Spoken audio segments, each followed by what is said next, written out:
জুলাই সনদের ভিত্তিতে ফেব্রুয়ারিতে নির্বাচন সহ ৫ দফা দাবিতে বাইতুল মোকাররমের দক্ষিণ গেট থেকে গণমিছিল কর্মসূচি শুরু করছে জামায়াত ইসলামী। সেখানে আছেন সহকর্মী তাহিদুল ইসলাম। আরো খবর জানতে আমরা সরাসরি যুক্ত হচ্ছি তার সঙ্গে। তাহিদ, গণমিছিল কর্মসূচি নিয়ে বিস্তারিত জানাবেন আমাদের। ধন্যবাদ আপনাকে। আপনি জানেন জামায়াত ইসলামের পূর্ব ঘোষিত এই কর্মসূচি কিছু সময় আগে শুরু হয়েছে। এইখানে নেতাকর্মীরা হাজারো নেতাকর্মীরা উপস্থিত হয়েছেন। তাদের দাবি জাতীয় জুলাই সনদের ভিত্তিতে জাতীয় নির্বাচন সহ ৫ দফা দাবিতে আজকে সারা দেশে জামায়াত ইসলাম, ইসলামী আন্দোলন সহ ৭টি ইসলামী মনা রাজনৈতিক দলের এই কর্মসূচি পালিত হচ্ছে একযোগে। সারা দেশের বিভাগীয় শহরগুলোতে এই কর্মসূচি পালন হচ্ছে।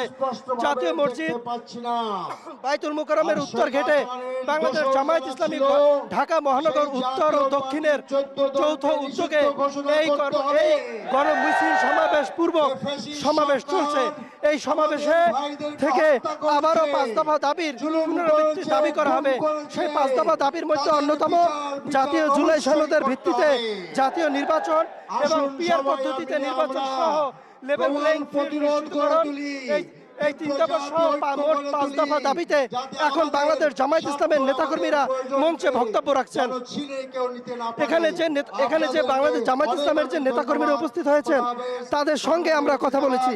তারা বলছেন এই সরকারের প্রতি তারা যে আহ্বান জানিয়েছেন বা তাদের যে ৫ দফা দাবি, সেই দাবিকে উপেক্ষা করে যদি তারা নির্বাচন দেয়, সেই নির্বাচনটি অবাধ ও সুষ্ঠু হবে কিনা তা নিয়ে সন্দিহান তারা। একই সঙ্গে জানিয়ে রাখতে চাই, ঢাকায় জাতীয় মসজিদ বাইতুল মোকাররমের উত্তর গেটে কিন্তু বাংলাদেশ ইসলামী আন্দোলন, খেলাফত মজলিসেরও এই বিক্ষোভ মিছিলপূর্বক সমাবেশ চলছে।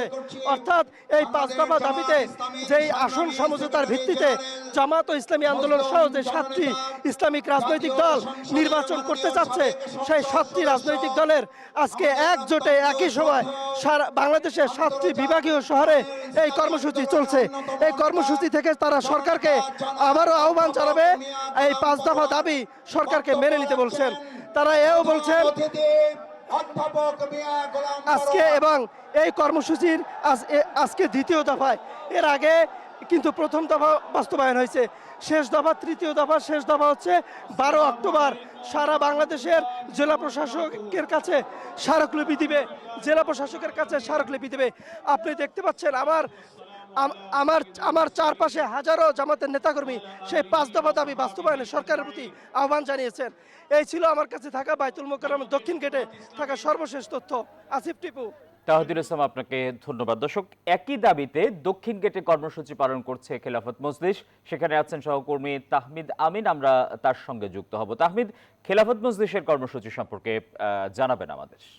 বাংলাদেশের একটা আইন, এই আইনকে ভিত্তি করে আমরা বলতে চাই বাংলাদেশের বর্তমান প্রেসিডেন্ট জুলাই সনদের একটা আইন, জুলাই সনদের একটা আদেশ প্রেসিডেন্ট কর্তৃক ঘোষিত হবে।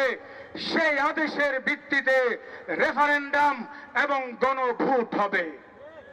সেই গণভোট জাতীয় নির্বাচনের সাথে একই সাথে হবে, এটা আমরা চাই না। আমরা বলতে চাই আগামী নভেম্বরের মধ্যে এই সব প্রক্রিয়া সম্পন্ন করে গণভোট দিতে হবে। এই গণভোটে বাংলাদেশের সব মানুষ